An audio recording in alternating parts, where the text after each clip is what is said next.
Bien, continuando con nuestra clase, nuestra cuarta clase, Introducción a la Teología Sistemática. Mirando en la pantalla, nuestro primer slide, dice, Teoría General del Conocimiento. La teoría general del conocimiento o epistemología es fundamental. ¿Por qué es fundamental? ¿Cómo sabemos que sabemos? Esa es la gran pregunta. A menudo nosotros decimos cosas sobre el mundo, sobre la naturaleza. ¿Cómo sabemos que sabemos? Porque uno pretende tener un conocimiento. Igual pasa con el teólogo. Uno puede decir Dios es amor. Uno puede decir está lloviendo. Uno puede decir Dios existe o la luna existe. Pero exactamente ¿qué significan esas expresiones? Precisamente la teoría del conocimiento o teoría general del conocimiento lo que busca es responder cómo sabemos que sabemos. También se llama epistemología. La palabra epistemología viene del griego. Fue usada por Platón para distinguir entre episteme, Platón, filósofo griego, siglo V a.C. La diferencia entre episteme y doxa. Episteme es el conocimiento cierto y doxa es la opinión, es decir, lo que no tiene un fundamento. Doxa sería una opinión, es decir, una creencia no justificada, y episteme es una creencia justificada. Pero la palabra episteme se compone de dos palabras a su vez, epi, que es sobre, istemi, lugar donde, es decir, el lugar donde estoy parado. Epistemología, entonces, es el estudio del lugar donde estoy parado, es decir, desde dónde estoy mirando el mundo, desde dónde estoy abordando la naturaleza o el conocimiento. En matemática, los que pues nos gusta la matemática o han tenido acceso a la lógica y la matemática, conocemos o nos enseñaron que existen teoremas y existen también los axiomas. Los teoremas son proposiciones cuya verdad debe ser fundamentada o justificada mediante pasos lógicos y salen como una conclusión a partir de unos axiomas. Entonces, un teorema es una proposición que debe ser demostrada. En eso consiste una demostración. Partimos de unos axiomas para llegar a una conclusión. Los axiomas, la palabra axioma significa yo creo, a mí me parece. Entonces, el axioma es el punto donde uno está apoyado para hacer la demostración. Los axiomas no se demuestran, son el fundamento de la demostración. Así que la epistemología es la teoría general del conocimiento que busca fundamentar o busca estudiar, tener esa certeza de donde observamos el mundo, desde donde estamos mirando el mundo.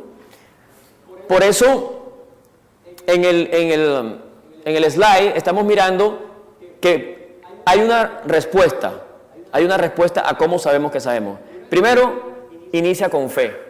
En este caso, entendemos por fe creencia no justificada. Ahora bien, alguien puede pensar que la creencia no justificada es un problema del teólogo o es un problema que tiene el teólogo en el conocimiento de Dios. ¿Dios existe? ¿Dios no existe? ¿Le podemos conocer en caso de que existiera? Si no existe, pues no le podemos conocer porque no puedes conocer algo que no existe. Pero entonces la epistemología no es un problema del teólogo, es un problema en general del conocimiento. No solamente para conocer a Dios, sino para conocer la tierra, en el caso del geólogo, o para conocer la vida, la biología, el caso de la vida como objeto del conocimiento. Tenemos un problema epistemológico, porque tenemos que tener un punto inicial que no ha sido justificado. Por lo tanto, ese punto inicial inicia con la fe. Tú crees en algo, crees que el mundo existe, crees que las leyes naturales existen, crees que es posible investigar esas leyes y ese mundo por medio de la razón, por medio de los raciocinios, de la mente, que la mente es el instrumento adecuado para conocer el mundo. Igual pasa con la teología. Es necesario que el que se acerca a Dios crea que Él existe y que es galardonador de los que le buscan. Dice el libro de Hebreos, el que se acerca a Dios es necesario que crea que Él existe. Haciendo la paráfrasis, estaríamos diciendo lo mismo, o podemos aplicar la misma proposición a la tierra. El que quiere conocer la tierra debe creer que la tierra existe y que la tierra le va a revelar su naturaleza si persevera el científico, en este caso el sujeto, en conocer su objeto. Si él persevera, vamos a recibir ese galardón, ese premio. Así como el conocimiento de Dios es el resultado final de un esfuerzo por conocerle según Él se ha revelado en su palabra. La palabra de Dios es la revelación de Dios. Él quiere que le conozcamos. Dios es el creador de la naturaleza y es el creador también de la palabra de Dios. El mismo Dios que hizo la naturaleza es el mismo Dios que reveló la Biblia, que escribió la Biblia. Entonces, aquí en este texto tenemos la palabra de Dios escrita. Y en la naturaleza también tenemos revelado lo que Dios escribió en la naturaleza, en este caso, las leyes. Por lo tanto, todo proceso de conocimiento inicia por la fe. Por eso es el primer punto. Primero la fe, después la razón. Esto no es nuevo. Históricamente, en Hebreos 11:1, podemos mirar en nuestras Biblias, Hebreos capítulo 11, verso 1 dice: fe es pues la certeza de lo que se espera, la convicción de lo que no se ve. Es pues la fe la certeza de lo que se espera, la convicción de lo que no se ve. Hebreos capítulo 11, versículo 1. Esto mismo fue planteado por Agustín de Hipona en el siglo V después de Cristo, el teólogo africano Agustín. Él decía, primero hay que creer para luego comprender o para entender. Es decir, primero es la fe, después viene la razón. Posteriormente, en el siglo XI, el filósofo Anselmo de Canterbury también lo planteaba un poco más ampliada la versión de Agustín, la fe en búsqueda de entendimiento o de comprensión racional. Pero esto no es una actividad simplemente de la teología, es una actividad de cualquier campo del conocimiento. El científico en cualquier campo primero tiene fe en que el objeto de estudio existe. El científico no crea su objeto de estudio. El objeto de estudio está dado, la vida está dada. El biólogo no es el autor de la vida está dada. Y él cree que tiene la capacidad y la posibilidad de conocer esa vida. Por eso se lanza, se esfuerza por conocer la vida y su transformación. Igualmente pasa con el geólogo. El geólogo no creó la tierra está dada. Él no puede demostrar que la tierra existe. Igual el biólogo tampoco puede demostrar que la vida existe. Es un hecho, está dado. Ahora, él tiene fe en que eso está dado y que él tiene la capacidad de tener acceso a ese conocimiento. Si no tuviera la capacidad, la fe en esa capacidad, no se atrevería a lanzarse en esa búsqueda porque sería infructuosa. Precisamente, la fe es el fundamento del conocimiento. Entre otras cosas porque no es posible conocer las partes si no conocemos el todo. Y como no conocemos el todo, no tenemos acceso a las partes. Si todo debe ser probado, nada puede ser probado. Si todo, escuche bien, si todo debe ser probado, nada puede ser probado. Nosotros tenemos una pequeña, somos una pequeña isla de conocimiento en un océano de ignorancia. Realmente sabemos poco. El apóstol Pablo lo había planteado en la epístola a los Corintios cuando dice, en parte conocemos y en parte profetizamos. Por eso se requiere la humildad, no solamente en la teología para el conocimiento de Dios, sino también la humildad en la ciencia. Evidentemente, es más lo que ignoramos que lo que conocemos. Por lo tanto, si no tenemos todas las pruebas, y seguramente es una limitación epistemológica, es una limitación ontológica, somos un individuo. Incluso la comunidad científica sigue siendo pequeña para la gran cantidad de conocimiento en un universo que es más grande que todos los científicos juntos.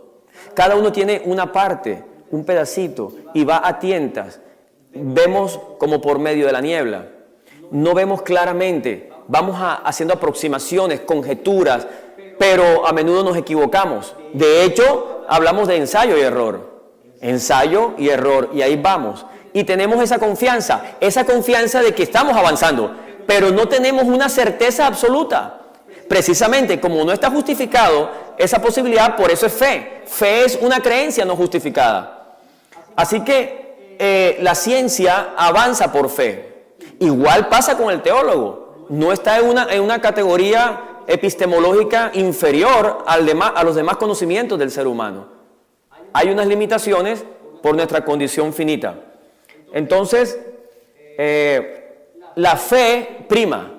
La teología es la fe en búsqueda de entendimiento. Y sin fe es imposible agradar a Dios, porque es necesario que el que se acerca a Dios crea que Él existe. Uno no demuestra la existencia de Dios. Dios está dado y se ha revelado en su palabra. Ese es el hecho bruto para nosotros. Así como la tierra está dada, así como la vida está dada, para el astrónomo las estrellas están dadas. Ni el uno ni el otro se ponen a demostrar la existencia de su objeto de estudio. Quiero hacer énfasis en esto porque a menudo en el área académica, diríamos, los que dicen que no creen, realmente ellos son los que no creen en Dios, son la nueva religión, que es la creencia de la increencia. Un amigo me decía, que es politólogo, me decía, Edgar, tú debes demostrar que Dios existe para justificar la teología, porque el objeto de la teología es el estudio de Dios.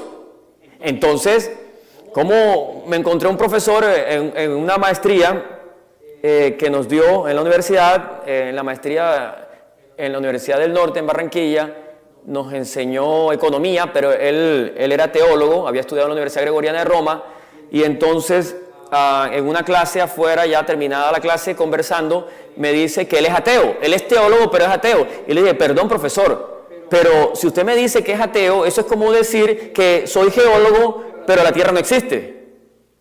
Soy teólogo, pero Dios no existe.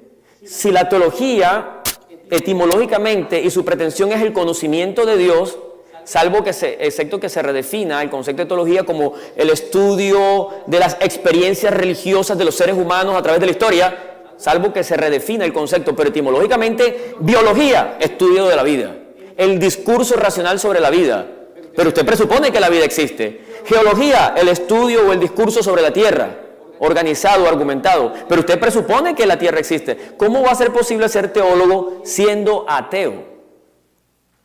No puede haber un teólogo ateo. Sería decir que hay un geólogo que no cree en la tierra, pero la estudió. Igual un biólogo que no cree que la vida exista, pero igual estudió biología. Por eso es importante resaltar que la creencia en la existencia del objeto de estudio es fundamental para el avance de la ciencia en cualquier campo del conocimiento. Hebreos 11, entonces, nos muestra esa definición de la fe. La fe es la certeza. Quiero resaltar algo. Mire que el problema de la tautología, la palabra tautología en griego significa decir lo mismo. Si yo le dijera a alguno de ustedes, definan espacio, entonces usted dice, bueno, el espacio es la distancia, ok, y la distancia es el espacio. Y cuando vienes a ver, no has definido nada, lo que hiciste fue decir sinónimos. Pero hay conceptos que son fundamentales, que no son definibles. Necesitas términos no definidos que son aceptados para iniciar. Es epistemológico, es el punto donde estás parado. Tú asumes que la gente tiene una concepción del espacio y tú dices, no hay suficiente espacio. O es lo mismo pasa con la palabra tiempo. ¿Qué es el tiempo? Defíneme tiempo. Entonces tiempo es el lapso o es lo que transcurre entre dos sucesos. ¿Qué es lo que ocurre entre dos sucesos? Un tiempo. Y allí te quedas. te devuelves tiempo, lapso, lapso, tiempo, espacio, distancia, distancia, espacio. Pero resulta que para definir velocidad en la física dice que es el cambio de espacio en el tiempo, o el tiempo recorrido, el espacio recorrido, en un tiempo dado. Entonces necesitamos términos no definidos para poder definir, pero que de alguna manera tenemos una concepción intuitiva, un punto de inicio que no ha sido claramente justificado, que no ha sido, definido previamente. Esto se conoce como una afirmación redundante, son figuras retóricas o de dicción o de acumulación. Utilizamos palabras innecesarias que no añaden nada nuevo a la idea que tú quieres transmitir o lo que se está transmitiendo. Por ejemplo, decir que un triángulo se define como una figura geométrica que tiene 3 lados y 3 ángulos. No has dicho nada nuevo. Eso se llama también en lógica proposiciones analíticas, que se diferencian de las proposiciones sintéticas. Las proposiciones analíticas son las que no dicen nada nuevo sobre el mundo, sino que están autocontenidas. Cuando dije triángulo, ya había dicho que tiene 3 lados y 3 ángulos. Es decir, que esa explicitación de los 3 lados y los 3 ángulos estaba implícito en el concepto de triángulo. Eso es tautología. Es repetir lo mismo, decir lo mismo. Usted lo nota en Hebreos capítulo 11, versículo 1.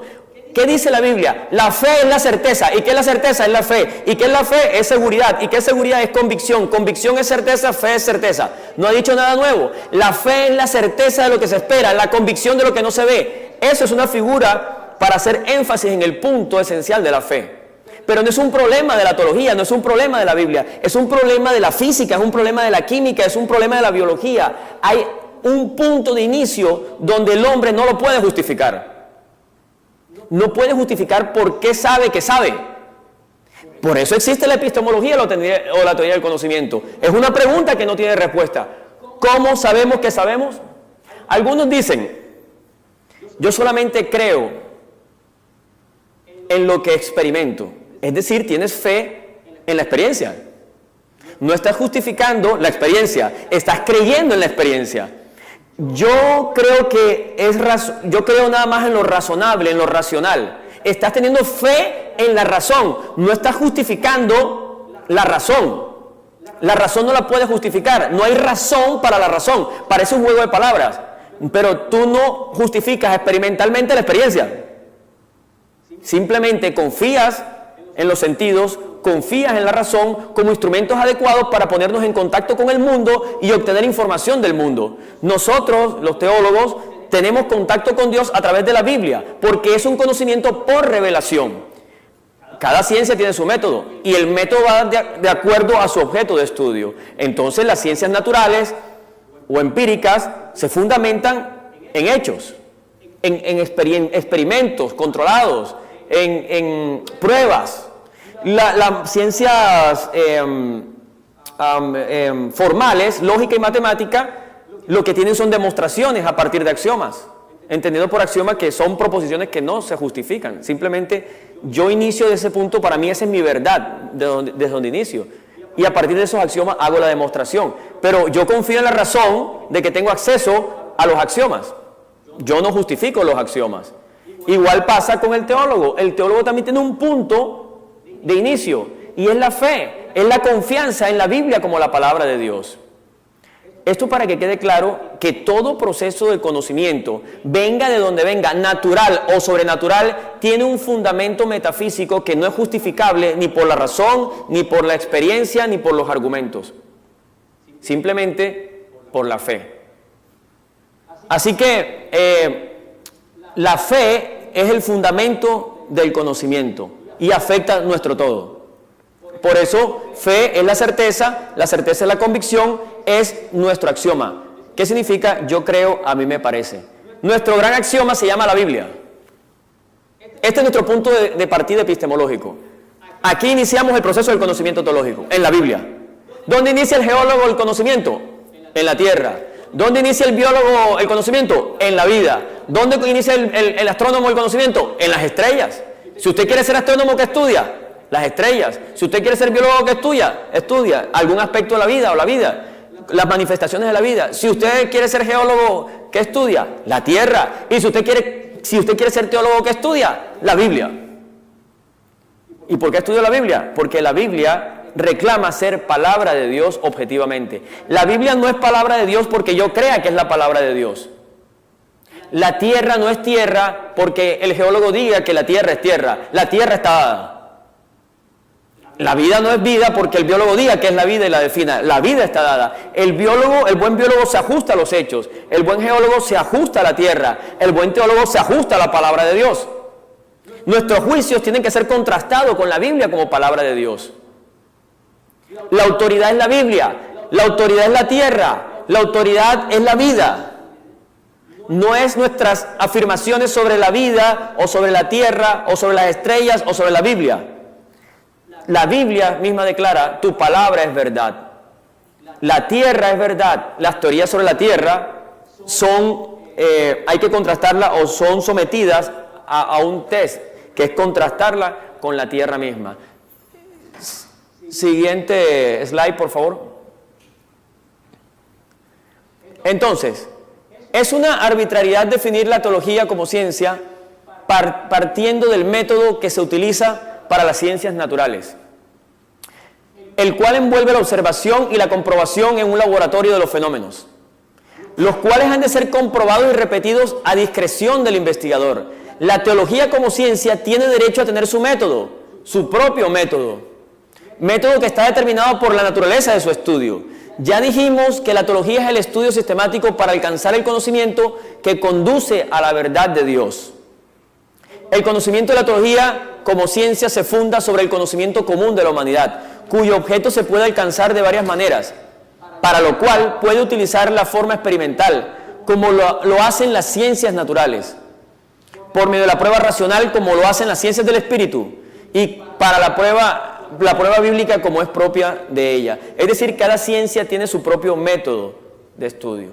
La teología es una ciencia, es ciencia desde el punto de vista epistemológico, no desde el punto de vista de la definición naturalista o de las ciencias naturales. Es ciencia porque viene del latín scientia, viene del griego episteme y se traduce conocimiento. Es un conocimiento organizado, mediante una idea central o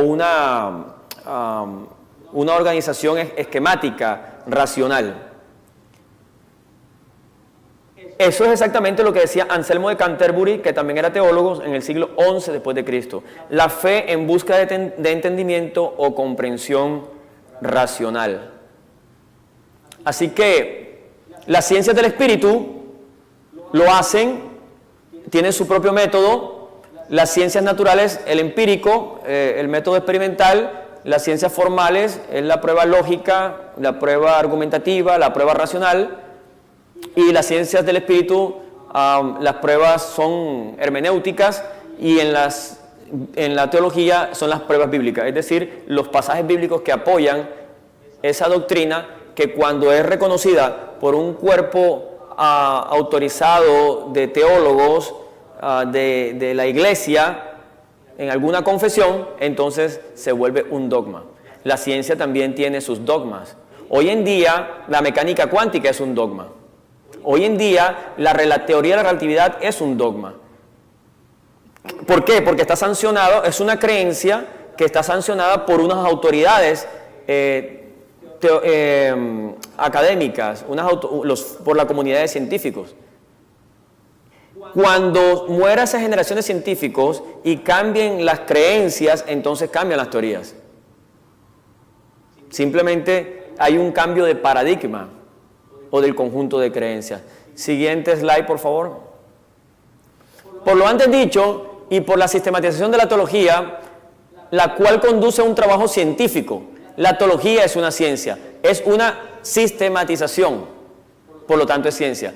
Recordando que la materia prima de esta solamente puede ser dada por la revelación, aceptada por fe, es decir, la Biblia.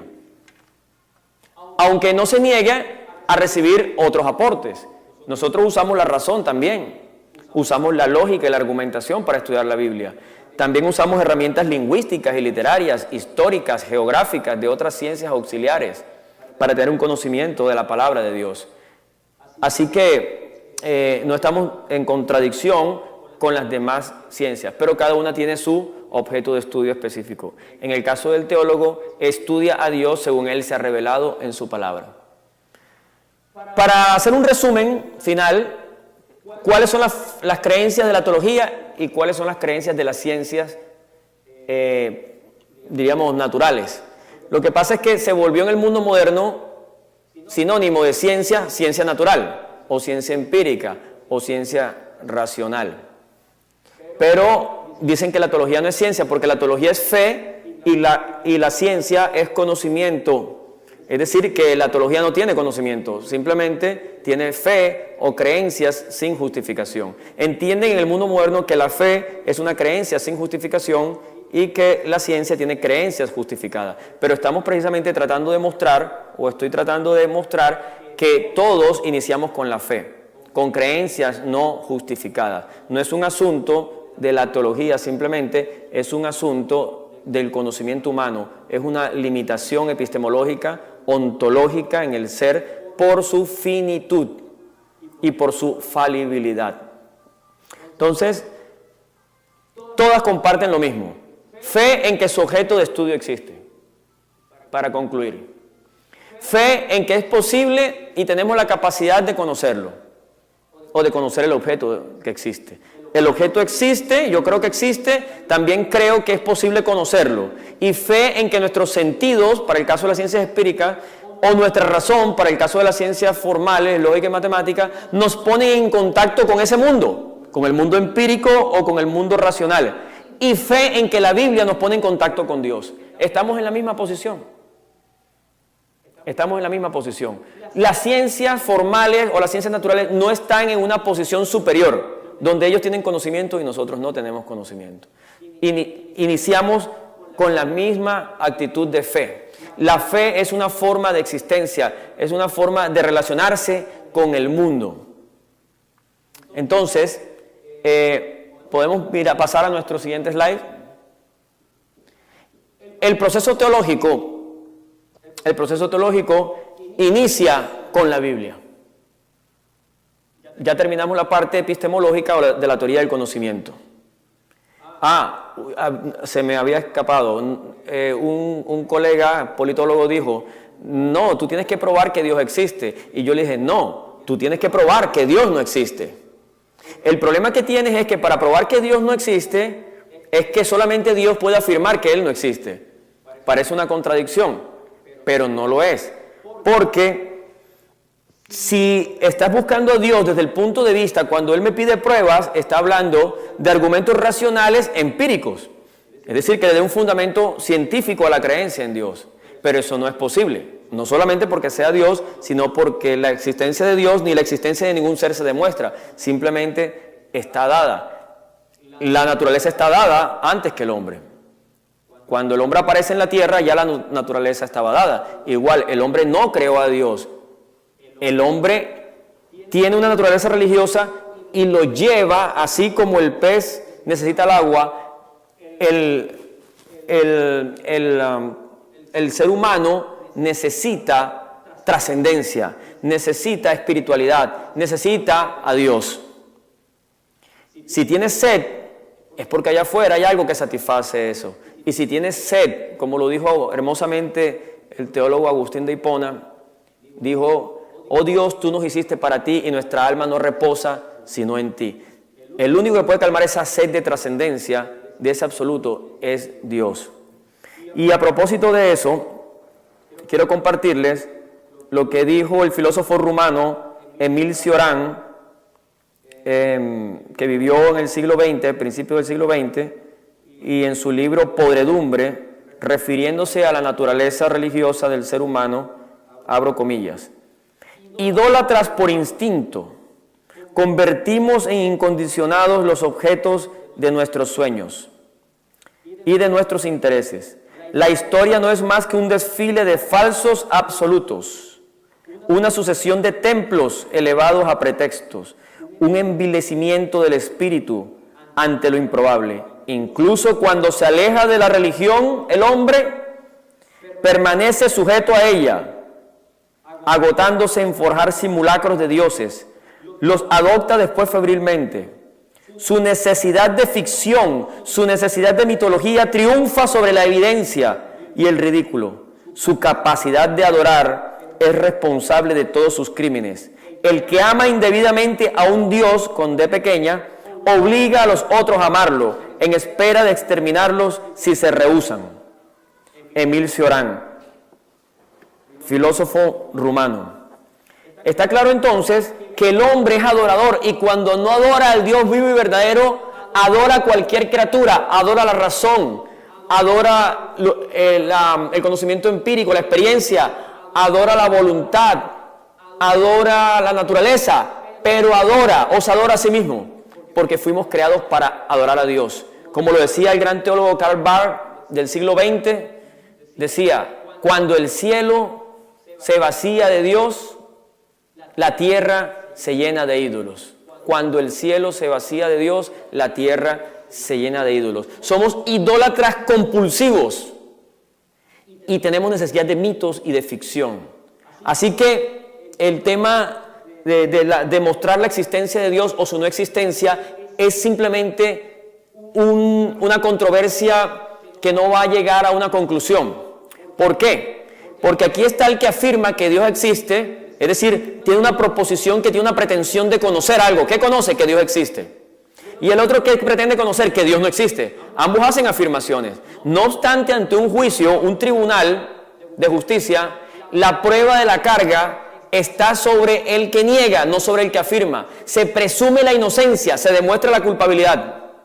Y él me está pidiendo que yo, que estoy afirmando que Dios existe, tenga que probarlo. No, la existencia de Dios se presume. Quien tiene que probar la no existencia es el que niega esa proposición.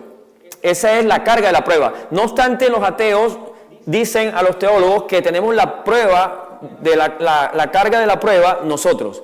Pero bien, vamos a mirarlo de otra perspectiva, no desde el punto de vista de la teoría de la argumentación, sino está el ateo y está el creyente en Dios. Los dos son religiosos, los dos tienen fe.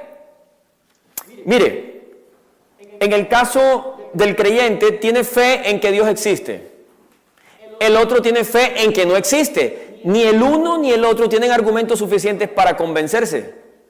Ni el uno se va a volver creyente por razones argumentativas, ni el otro se va a volver incrédulo. No, simplemente el uno tiene la religión que cree que Dios existe, y el otro tiene la religión donde es la creencia de la increencia, le he llamado. Le he denominado así. Es la creencia, él cree en la no creencia de Dios. Él también está afirmando algo, está afirmando que Dios no existe. Él cree que no existe, y este cree que existe. Estamos en la misma posición. Él no está en una posición superior, más científica, más razonable, más argumentada que el caso del creyente. Es simplemente un punto de partida epistemológico. Ambos tienen fe, ambos confiesan su religión, y a partir de allí elaboran argumentos. En algún momento, en una de mis clases, compartía esta historia. Había un hombre que sostenía la tesis que él estaba muerto.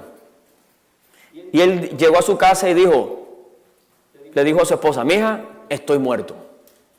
Le dijo a sus hijos: hijos, yo estoy muerto. Así que, obviamente, pues, el muerto estaba hablando. Los muertos no hablan, pero él creía. Estaba aferrado a que él estaba muerto, y lo venía sosteniendo, aún contra la evidencia. No obstante, estaba aferrado a su creencia que estaba muerto. Así que los familiares se preocuparon, hicieron una reunión y dijeron: tenemos que llevarlo e internarlo en una clínica mental. Y lo llevaron y lo encerraron allá. Lo doparon, todo el asunto, lo recibió el psiquiatra. Muy bien. Pasado el tiempo, en las rondas que hacen los médicos, en este caso los psiquiatras, los de salud mental, le tocó ir a la cita para ver si había mejorado o no con los medicamentos y las terapias, y entonces llegó uno a su cita, llegó con un médico, un psiquiatra, y le dijo, bueno, don José, ¿cómo está? Y dice, no, muy bien, doctor, me siento bien. Ah, excelente. Pero bueno, cuénteme, ¿usted por qué está aquí? ¿Por qué lo trajeron? Y digo, precisamente, doctor, yo no sé por qué me trajeron. Aquí me trajeron a la fuerza, en contra de mi voluntad. Pero, ¿y por qué? ¿Qué pasó? No, doctor, lo que pasa es que yo estoy muerto. ¿Cómo le parece? No quieren aceptar la realidad de que yo estoy muerto. Ah, don José, ok, usted está muerto. Sí, señor, yo estoy muerto, doctor. Muy bien. Oiga, don José, una preguntita. ¿Usted cree que los muertos sangran? Ah, no. Eso sí, no, doctor, los muertos no sangran. No, para nada. Ok, don José, ¿me presta por favor su mano y su dedo? Y tomó el psiquiatra el alfiler, una aguja, y lo puyó. Y comenzó a salir sangre. Entonces le mostró el dedo sangrando. Y le dice, mire lo que está pasando. Y él dice, ¡milagro! Un muerto sangrando. La capacidad de torcer las evidencias o la realidad a la luz de nuestras convicciones. Nadie convence a nadie. Si te mostraron un argumento o un hecho contrario, inmediatamente lo enmarcamos en el esquema de nuestra creencia a la cual estamos aferrados. No es posible deshacernos de esa subjetividad. No existe la objetividad. El mundo es mundo interpretado. Hay una intersubjetividad, pero no existe una objetividad pura. Todos tenemos convicciones. Todos tenemos creencias. Las grandes revoluciones científicas se dieron no por los hechos, sino por cambios de concepciones, como en el caso del espacio y del tiempo. Antes de Einstein era un espacio, tridimensional, separado del tiempo, y luego él interpreta el mundo desde una perspectiva tetradimensional o de 4 dimensiones, donde el espacio medido con el eje X, Y y Z, para referirnos a él en geometría, está asociado también como una dimensión o la 4ª dimensión, el tiempo, es decir, el espacio-tiempo. Esa concepción es una concepción, no es un hecho, es una interpretación que ha servido para hacer otra aproximación al mundo. No es simplemente verdadera ni falsa, es otra aproximación. En el caso anterior con Newton funcionó para una época cuando era la creencia generalizada y funciona para algunos órdenes de magnitud en la interpretación del espacio y del tiempo y de los fenómenos físicos. Pero, ¿cuál es mejor? ¿Newton o la relatividad? No. ¿La gravedad de Newton o la gravedad de Einstein? ¿La relatividad general? No. Simplemente son distintas. Parten de presupuestos distintos. Tienen una cosmovisión distinta. No se trata de que una es verdadera y la otra es falsa. De hecho, en las instituciones educativas se enseñan las dos, en diversos niveles.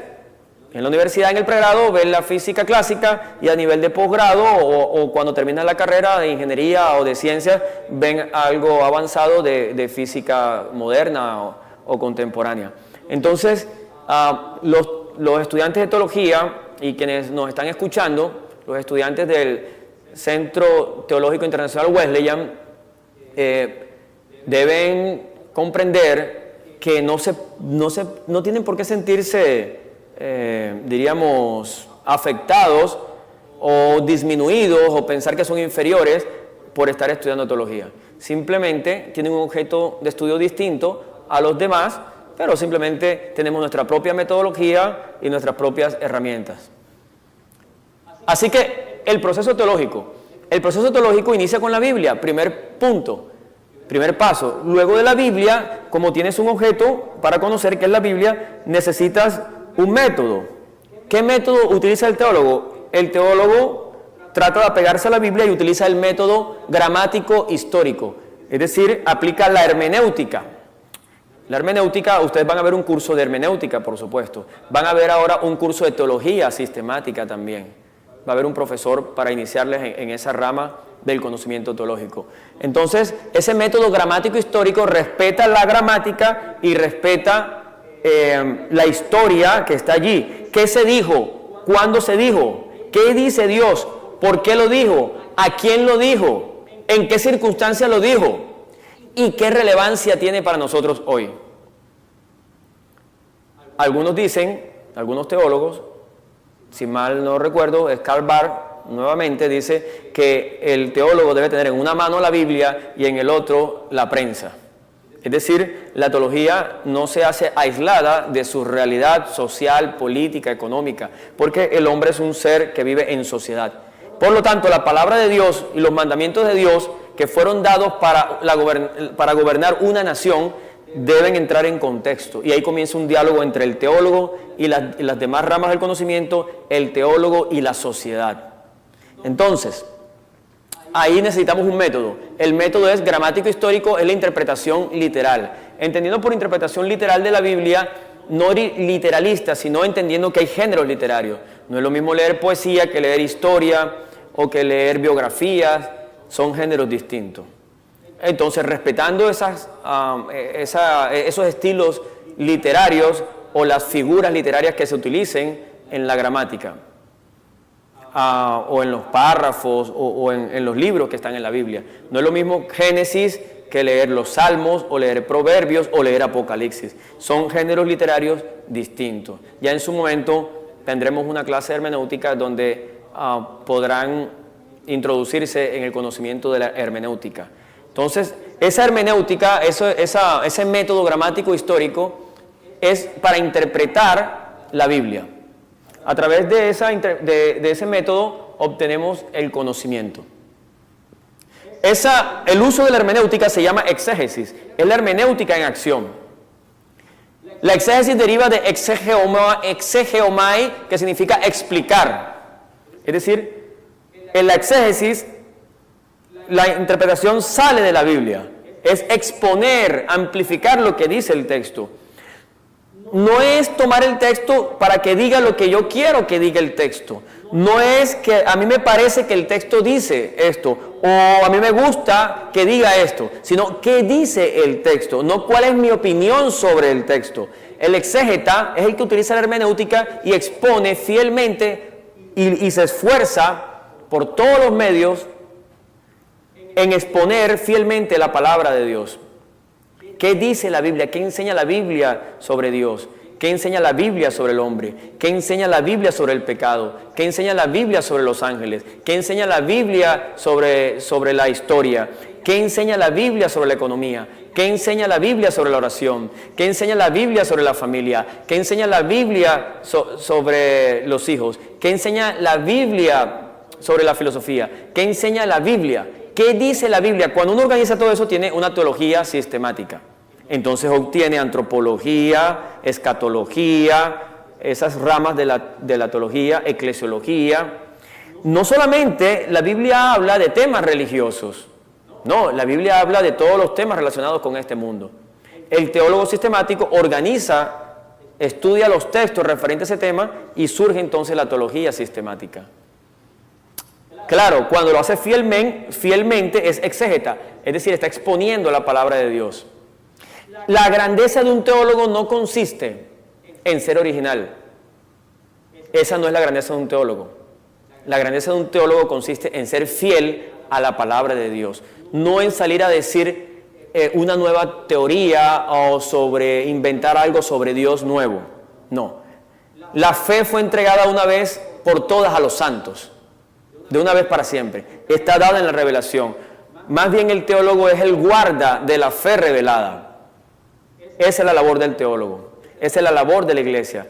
La iglesia protege esa fe dada a los santos como institución. Y esos guardas específicos entrenados para eso son los teólogos. Es decir, lo que nosotros llamamos en nuestras comunidades cristianas la sana doctrina. No tiene que inventar nada nuevo sobre la Trinidad. No tiene que inventar nada nuevo sobre la cristología. No tiene que inventar nada nuevo sobre el pecado. Está creciendo el conocimiento y aplicándolo al contexto donde estamos cuando se predica en alguna iglesia o en alguna conferencia o donde nos inviten o Dios nos lleve. O el misionero en el contexto en que está. Es decir, la fidelidad a la palabra de Dios. El teólogo es siervo de la palabra. La palabra, somos esclavos de la palabra. La palabra de Dios no es la autoridad, nosotros no somos la autoridad. Así que eso es exégesis.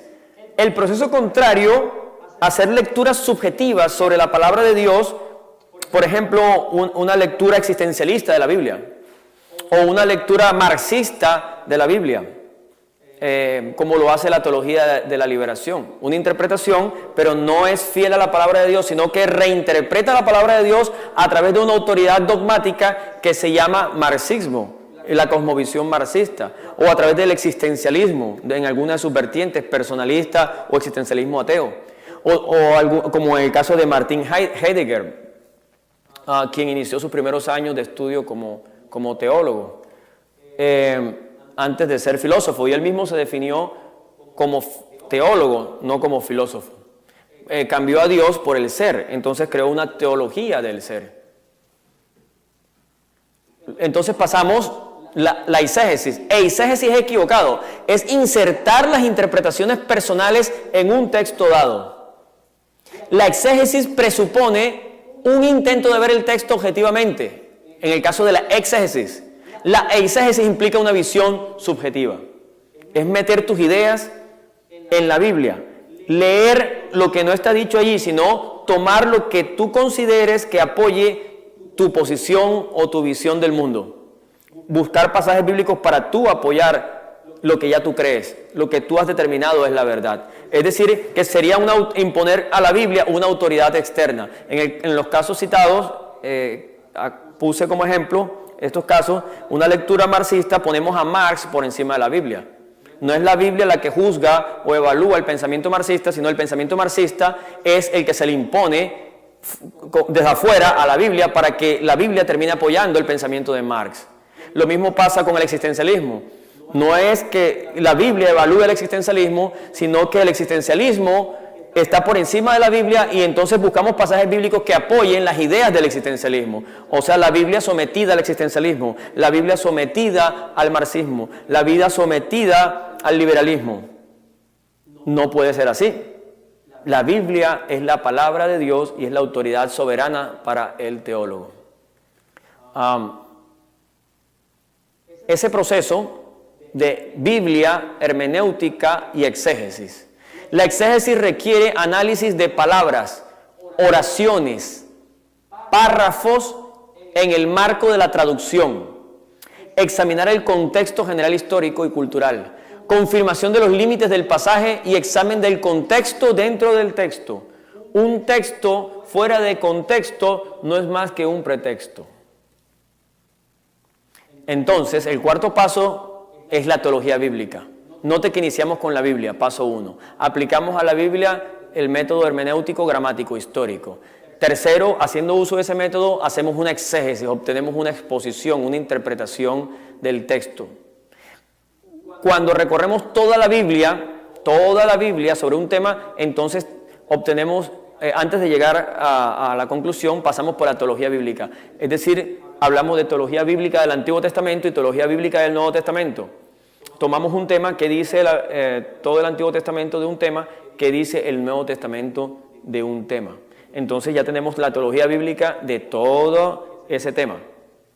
Entonces, seguimos al quinto paso, que es la teología sistemática. Una vez que sabemos que dice todo el Antiguo Testamento de un tema, que dice el Nuevo Testamento de un tema, y juntamos todo ese conocimiento y lo organizamos, le damos una estructura general, obtenemos teología sistemática. En las clases pasadas habíamos explicitado a qué se dedicaba cada una de las ramas de la teología. La teología sistemática, la teología del Antiguo Testamento, la teología del Nuevo Testamento. Luego pasamos a la teología dogmática. La teología dogmática, entonces, es la que coge una doctrina que se basa en la enseñanza bíblica, pero es sancionada por un cuerpo eclesiástico autoritativo histórico. Entonces se vuelve un dogma, es decir, un inamovible, no es negociable. El dogma de la Trinidad, obviamente, es inamovible. Que Jesucristo es 100% Dios, 100% hombre, es un dogma también del cristianismo, de la fe cristiana y de la teología cristiana. Y así sucesivamente. El dogma de que Cristo regresa pronto o viene pronto, eso es también inamovible e innegociable. Si alguien niega que Jesucristo es 100% Dios, 100% hombre, sin pecado, es se está apartando del dogma y por lo tanto es un hereje, niega una doctrina fundamental. Herejía viene del griego hiéresis, que significa una división. Hiéresis, herejía, una división de un grupo mayor.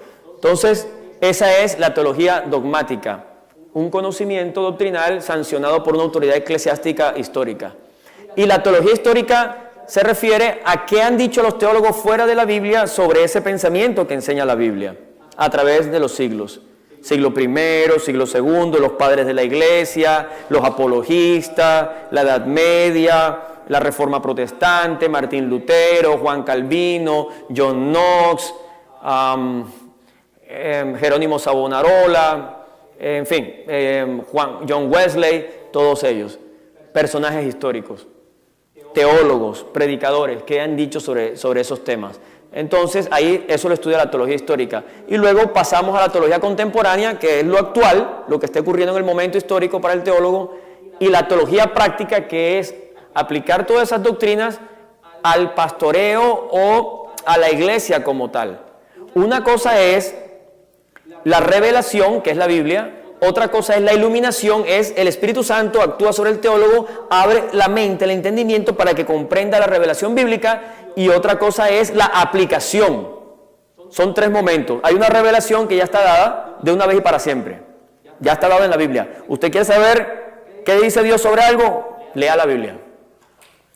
Luego está dada la revelación, luego sigue la iluminación para comprender la revelación, y cuando usted lee la Biblia iluminado por el Espíritu Santo y lo aplica en una predicación, en una consejería, en alguna conferencia, ahí lo que está haciendo es una aplicación.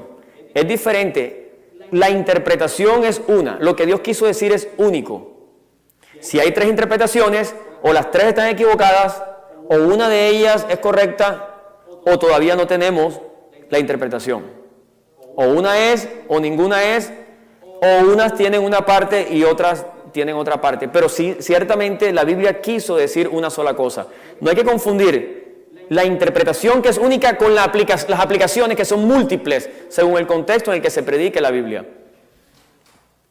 Podríamos aplicarlo en África, podríamos aplicarlo en Europa, podríamos aplicar el mismo texto, el mismo versículo, el mismo pasaje o la misma doctrina en diversos contextos en América Latina.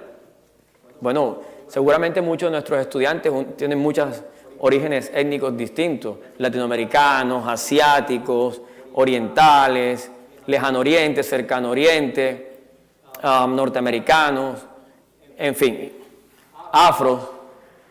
Entonces, finalmente viene la apologética. La apologética defiende las conclusiones teológicas a las que se ha llegado. Es la defensa de la fe y usa argumentos fuera de la Biblia. Ya no se basa solamente en la Biblia, sino que hace argumentos extrabíblicos. Usa la arqueología, la literatura antigua, las ciencias naturales, física, química, geología, geoquímica, astronomía, astrofísica, física teórica, es decir, biología molecular, genética.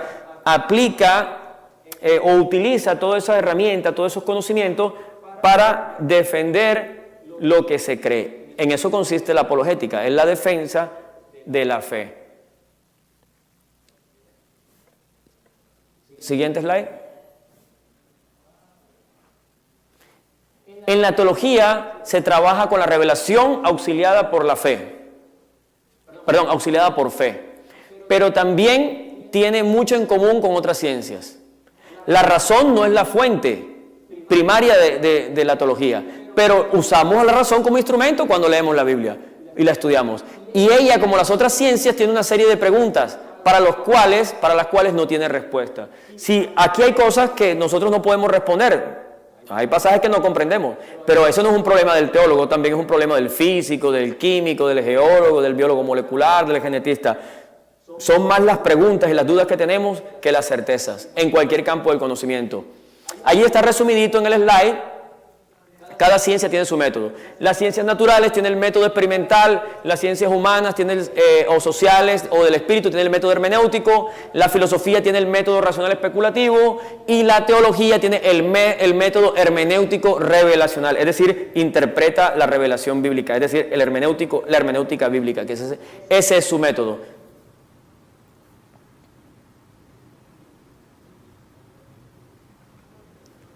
Finalmente, ¿qué es un dogma? Ya lo había mencionado en el caso de la teología dogmática, pero vamos a explicarlo un poco más. Un dogma es una formulación doctrinal con sello eclesiástico. Aunque todos los dogmas poseen su fundamento en la Escritura, también existen otros factores a considerar, tales como la tradición y la interpretación. Todo dogma está revestido de cierta autoridad y ha sido sancionado por un cuerpo eclesiástico competente. No hay teología sin dogmas. Dogmas viene del griego dokeo, que significa llego a la conclusión o he llegado a esta conclusión. Es una conclusión a la cual han llegado muchas personas también y un cuerpo eclesiástico como tal. Es decir, es el dogma de la iglesia. Cuando hablamos de dogma, entonces estamos hablando de un cuerpo eclesiástico. Cuando hablamos de doctrina, estamos hablando de creencias que pueden ser entre los miembros de la iglesia o que están en una comunidad, pero que no ha sido oficialmente institucionalizada o escrita o aceptada o promulgada. Tiene que ser promulgado por una autoridad eclesiástica para que se vuelva dogma. Si no hay una promulgación autoritativa de la institución, no llega al rango de dogma. Es simplemente doctrina. Tiene una autoridad bíblica, por supuesto. Los dogmas los podemos y los debemos revisar a la luz de la Biblia, pero hay una promulgación institucional. Y eso es lo que hace que tengamos diversas denominaciones. Por ejemplo, están los anglicanos, están los episcopales, están los presbiterianos, están los wesleyanos, están los bautistas, están los no denominacionales, pero todos tienen sus doctrinas que han sido sancionadas eclesiásticamente por escrito, su confesión de fe, y entonces allí están sus dogmas. La ciencia también tiene sus dogmas, también tiene sus creencias, sus doctrinas que han sido oficialmente sancionadas.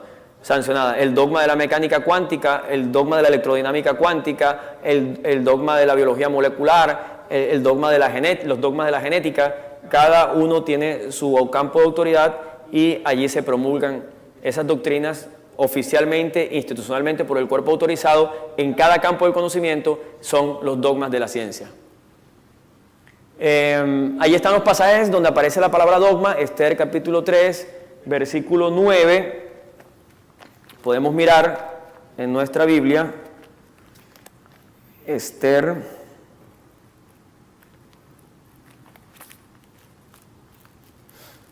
dice: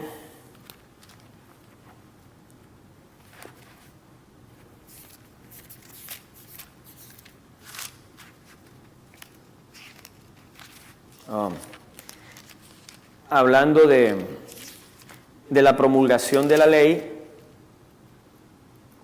dice que el gobernante en ese momento se me perdió Esther. Aquí está. ¿Dónde está Esther? ¿Dónde Esther? ¿Qué pasó, Esther?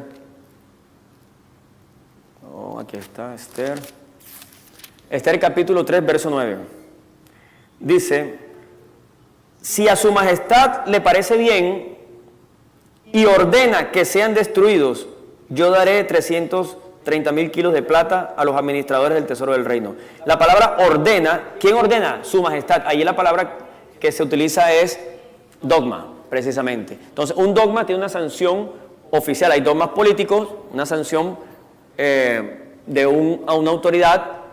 Decrétese y cúmplase. Eso se vuelve un dogma. Se utiliza como un decreto gubernamental. Y en Hechos capítulo 16, versículo 4, se aplica a las decisiones del Concilio de los Apóstoles. Entonces, la definición de dogmática trata de los dogmas, las doctrinas aceptadas por la Iglesia. Los dogmas son las doctrinas aceptadas por la Iglesia. Trata las verdades de la Biblia en forma sistemática y más particularmente con la verdad tal como la Iglesia la confiesa. Estudia la doctrina de la Iglesia como un todo y considera a cada artículo de fe en su relación con el todo. Esa es la definición de dogmática. Es decir, es la conclusión y se sanciona esa conclusión institucionalmente. Así que el dogma, la teología dogmática estudia los dogmas de la Iglesia. Hemos llegado a nuestro final. En la siguiente clase iniciaremos teología sistemática. El profesor David Palacio estará con ustedes y precisamente allí entraremos ya a estudiar unos dogmas de la fe cristiana. Estaremos estudiando Dios, su esencia, especialmente el dogma de la Trinidad. Estaremos estudiando también la antropología, el pecado del hombre y su constitución. Estaremos estudiando también la amartología o el pecado. Estaremos estudiando también algunos aspectos de la salvación, la expiación, la justificación por la fe. En fin, ya entraremos en la teología dogmática. En Europa se utiliza la palabra dogmática, pero acá en Estados Unidos se utiliza más la palabra teología sistemática. Gracias por su paciencia. Nos vemos en las próximas clases.